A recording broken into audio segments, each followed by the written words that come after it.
इन सभी चीज़ों के ऊपर आप और हम जो नागरिक हैं, जो वोटर्स हैं, जो दर्शक हैं, जो मत रखते हैं, उन सबको कुछ बातें समझनी आवश्यक होंगी।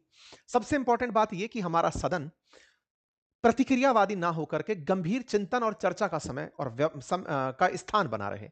हमारे देश की संसद जिसमें बहुत सारे ऐसे कानूनों पर चर्चाएं होना जरूरी है जिनसे देश का फेथ डिसाइड होता है, देश का भविष्य निर्धारित होता है। बहुत सी नीतियां जिनका निर्माण सदन के अंदर चर्चाओं से होता है, अगर वो इस तरह से इग्नोर्ड रह जाएंगी और किसी हाल ही के मुद्दे पर ऐसी प्रतिक्रिया जिसका साल भर से इंतजार था उसकी चर्चा छूट जाएगी। विचारणीय तथ्य है, नरवणे साहब की अनपब्लिश्ड किताब जिसमें जो उचित समझो करो वाली लाइन को विपक्ष के द्वारा इस तरह से उठाया गया जैसे राष्ट्र के लिए सबसे बड़ा मुद्दा वही है। समझने की बात है कि राष्ट्र के लिए मुद्दा उचित समझो वही करो बयान है, राष्ट्रीय सुरक्षा है, प्रधानमंत्री की इमेज है, देश की बेरोजगारी है, महंगाई है, भ्रष्टाचार है, ये जो आए दिन जितने भी प्रकार के अपराध हो रहे हैं ये हैं। कौन से बड़े मुद्दे हैं, मुद्दों का चयन कैसे? क्या विपक्ष केवल प्रधानमंत्री की इमेज को टार्निश करने के लिए कोई सिलेक्टेड मुद्दा उठाता है? वहीं दूसरी तरफ क्या सत्ता पक्ष को वाकई में ऐसा लगता है कि 3 महिला सांसद उनकी सुरक्षा में सेंध मार सकती हैं? प्रधानमंत्री को क्या वाकई में लगता है कि इलेक्टेड सांसद प्रधानमंत्री के साथ ऐसा व्यवहार कर पाएंगी जिससे उनका भी कैरियर, उनके पार्टी की इज्जत, पूरे देश में उनका वोट सब प्रभावित होगा? ये सारी बातें हम समस्त भारतीयों को अपने द्वारा निर्वाचित लोगों से पूछने की जरूरत है कि प्रभु आपको यह समझ कैसे आई? कैसे आपको लगा कि देश के लिए ये पुस्तक जो छपी नहीं उसका बयान, या प्रधानमंत्री की सुरक्षा जो कि इन 3 सांसदों से चर्चा के चिंता के अंदर आ गई, ये दोनों कैसे डिसाइड कर रहे हैं? इस पूरे देश को क्या केवल न्यूज कंज्यूम करने वाला प्रोडक्ट बना दिया है क्या, कि तुम केवल न्यूज कंज्यूम करो इसीलिए बने हो? हमारे देश की सदन के अंदर कार्यवाही में 9 करोड़ रुपए साल का खर्च होता है। केवल खर्चा ही नहीं, हमारे देश की बहुत सी नीतियां सदन में बननी होती हैं। ऐसे में आज अपोजिशन के द्वारा मुद्दे के रूप में एक पुस्तक जो कि अनपब्लिश्ड है उसको उठा लिया गया, या फिर संसद के अंदर जिस मुद्दे पर अभी डिटेलिंग आना बाकी है कि डील के अंदर क्या क्या फाइनल हुआ है, उस चीज को उठा करके सदन में ट्रंप के और प्रधानमंत्री के या ट्रेड डील के ऊपर जिसके अभी तक स्पष्टीकरण नहीं आई है, उसको इतना बड़ा मुद्दा बना देना कि आप एप्स्टीन फाइल से कॉम्प्रोमाइज हो गए हैं। ये देश इस बात से प्रभावित रहेगा कि पिछले साल जो हुआ उस साल की चर्चा में बजट का अलोकेशन क्या रहा। क्या यह सोची समझी रणनीति तो नहीं है कि साहब आप लोग आपस में डिसाइड कर लिए कि बजट पर डिस्कशन मत करना, लोगों से कितना टैक्स वसूला जाएगा इस पर चर्चा मत करना, सरकारें सड़क पर, स्वास्थ्य पर, सुरक्षा पर, नए वैज्ञानिकों के लिए कितने पैसे खर्च करेगी इनकी चर्चा गलती से मत कर लेना? क्या हमारा जिम्मेदार विपक्ष सरकार से इस विषय पर कभी वॉकआउट नहीं कर सकता कि आपने अंतरिक्ष अनुसंधान के लिए इतना कम बजट क्यों रखा? क्या इस बात पर सवाल नहीं उठा सकता कि आपने सैनिटेशन जैसी जरूरी चीजों के लिए कितना बजट रखा? क्या आपने शिक्षा के लिए, डिफेंस के लिए जो जरूरी चीजें हैं उनके उनके विकास के लिए बजट कम क्यों रखा? क्या वाकई में हमारे देश के अंदर सदन में इस तरह के सवाल नहीं पूछे जा सकते?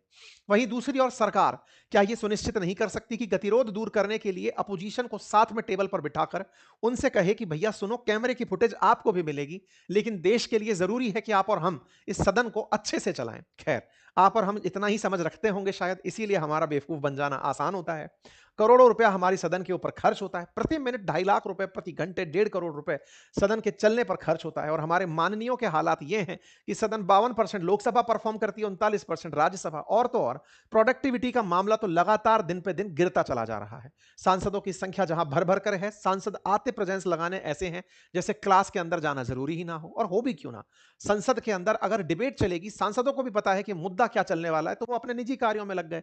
उन्हें लगता है कि सदन के अंदर तो वॉकआउट ही होना है। आज सदा ये वो वाली बात है कि जब बच्चों को बताओ कि आज तो क्लास होगी ही नहीं, क्लास नहीं होगी तो जाकर करेंगे क्या? और अल्टीमेटली हमारे जो माननीय सांसद अपने जरूरी कामों से क्षेत्र छोड़ करके दिल्ली पधारते हैं, वो बिना कुछ अटेंडेंस लगाए अपने अपने घर वापस रवाना हो जाते हैं। अब कुल मिलाकर बात यह है कि हमारा देश क्या जानना चाहता है? सदन फिर स्थगित हो जाएगी, फिर अगली बार के लिए मानसून सत्र आएगा, तब तक कुछ नया मुद्दा हो जाएगा। ये बिल्कुल वैसे ही है।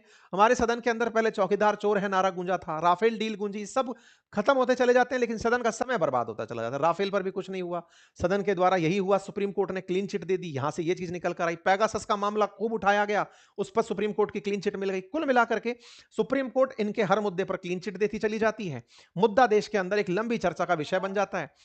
पता नहीं देश के अंदर क्या चल रहा है, पर कोई बात नहीं। राहुल गांधी जी हर बार कोई नया मुद्दा उठाते हैं, इस बार इन्होंने फिर एक मुद्दा उठाया है। अब हो सकता है ये सुप्रीम कोर्ट तक पहुंचेगा, यही लगता है। सुप्रीम कोर्ट क्लीन चिट देगी, तब ये मामला फिर एक नया पकड़ लेंगे। कुल मिलाकर के हमारे देश के अंदर ना तो सरकार के द्वारा सत्ता पक्ष की तरफ से बैठकर विपक्ष को ट्रोल करने की आवश्यकता है कि सुनो तुम्हारे समय में प्रधानमंत्री ने ऐसा किया था, फलाने के उनके साथ रिलेशन थे, या तो केवल सरकार डिसाइड करे कि हम केवल नेहरू जी का कालखंड ही खोद खोद कर दिखाते रहेंगे। इधर की तरफ से यहां पर कि चलो प्रधानमंत्री की इमेज को कैसे टार्निश किया जा सके। लग ये रहा है कि सबको सरकारें चलानी है, सत्ता में कौन बैठेगा इसकी लड़ाई है, कौन कैसे पहुंच सकता है, प्रधानमंत्री की इमेज को नुकसान पहुंचाकर पहुंच सकते हैं तो विपक्ष प्रयास में है। सत्ता को लगता है कि भैया चलो इनके बारे में बता दो कि इनके अब्बा दादा ऐसे लोग थे, इनके बारे में बता दो, इनसे सब चीजें खराब हो जाएंगी। कुल मिलाकर ये आपका खुद का डिसीजन है। मेरी तरफ से जो मुझे लगता है कल को आप लोगों को मौका मिले इस तरह की बात रखने का, तो आप एक चर्चा बनाएं, और वो ये कि सदन के अंदर जो भी चर्चाएं हो रही हैं अगर उनकी लाइव फुटेज रोक दी जाए, सदन के अंदर जब सदन का सत्र खत्म हो जाए, बजट सत्र खत्म हो जाए, तब उस लाइव स्ट्रीमिंग को प्रॉपर तरीके से सुरक्षित रख के तब डिस्प्ले में कर दिया जाए कि सुनो आपके सांसद ने ये कहा था, सदन में आपके सांसद का ये प्रश्न था, इन्होंने इस तरह से कहा था। जैसे जैसे इंटरव्यूज रिकॉर्ड होते हैं, जैसे पॉडकास्ट रिकॉर्ड होते हैं, ऐसे सदन के अंदर जिस सांसद ने जो बात रखी है वो प्रॉपर तरीके से बजट सत्र पूरी होने के बाद रिलीज कर दी जाए, रिकॉर्ड सब किया जाए। उससे कम से कम इन्हें परफॉर्म करने की जरूरत नहीं लगेगी।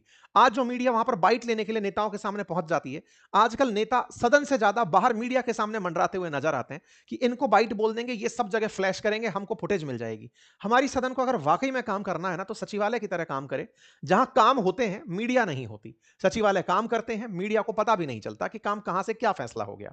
सदन काम करे, लेकिन इसका मतलब यह नहीं है कि चाइना और कोरिया बन जाए। सारी चीजें रिकॉर्ड हो, रिकॉर्ड होकर के उन्हें बजट सत्र के बाद में लाइव टेलीकास्ट किया जाए कि तसल्ली से देखो किसने क्या किया, सब डिसाइड करो। अगली बार सदन में फिर अगली बार अच्छी तैयारी कर सब लोग परफॉर्म करने आएंगे।